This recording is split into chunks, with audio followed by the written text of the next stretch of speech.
Thrissur Pooram police അലങ്കോലപ്പെടുത്തിയ സംഭവത്തിൽ അങ്കിത് അശോകിനെതിരെയുള്ള നടപടി ആവശ്യപ്പെട്ടുള്ള ഹർജിയിൽ ഹൈക്കോടതി വിശദീകരണം തേടി. എതിർകക്ഷികളായ സർക്കാർ, പോലീസ് എന്നിവരോടാണ് കോടതി വിശദീകരണം ആവശ്യപ്പെട്ടത്. സംഭവത്തിൽ ജുഡീഷ്യൽ അന്വേഷണം വേണമെന്നും ഹർജിയിൽ ആവശ്യമുണ്ട്.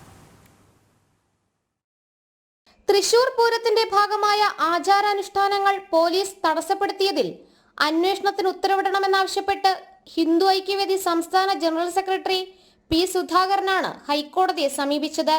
ഹർജിയിൽ സർക്കാർ, പോലീസ് ഉൾപ്പെടെയുള്ള എതിർകക്ഷികളോട് ഹൈക്കോടതി വിശദീകരണം തേടി.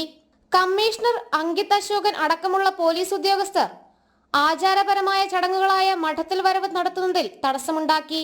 ക്ഷേത്രമതിൽക്കെട്ടിനുള്ളിൽ പോലീസ് പാദരക്ഷ ധരിച്ചു കയറി. വടക്കുംനാഥ ക്ഷേത്രത്തിലെ മുഖ്യ പൂജാരിയെ തടഞ്ഞുവെന്നും ആക്ഷേപം ഉന്നയിച്ചുകൊണ്ടാണ് ഹർജി. അങ്കിത് അശോകനെതിരെ വകുപ്പ് തല അന്വേഷണവും നടപടിയും സ്വീകരിക്കാൻ സർക്കാർ, ആഭ്യന്തര വകുപ്പ്, സംസ്ഥാന പോലീസ് മേധാവി എന്നിവരോട് കോടതി നിർദ്ദേശം നൽകണമെന്നാവശ്യപ്പെട്ടാണ് ഹർജി. സംഭവത്തിൽ ജില്ലാ ജഡ്ജിയെ കൊണ്ട് അന്വേഷണം നടത്തണം.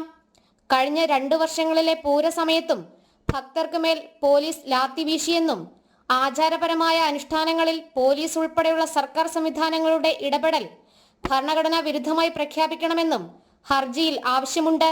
ഹർജി ഹൈക്കോടതി മെയ് 22-ന് വീണ്ടും പരിഗണിക്കും. നേരത്തെ പോലീസ് ഇടപെടൽ അതിക്രമിച്ച സാഹചര്യത്തിൽ തൃശൂർ പൂരം താൽക്കാലികമായി നിർത്തിവെക്കേണ്ടി വന്നിരുന്നു. കുടമാറ്റവും മഠത്തിൽ വരവ് ഉൾപ്പെടെയുള്ള ചടങ്ങുകൾ പോലീസ് തടസ്സപ്പെടുത്തുകയും ഭക്തർക്ക് മേൽ ലാത്തിചാർജ് നടത്തുകയും ചെയ്തിരുന്നു. ജനം, കൊച്ചി.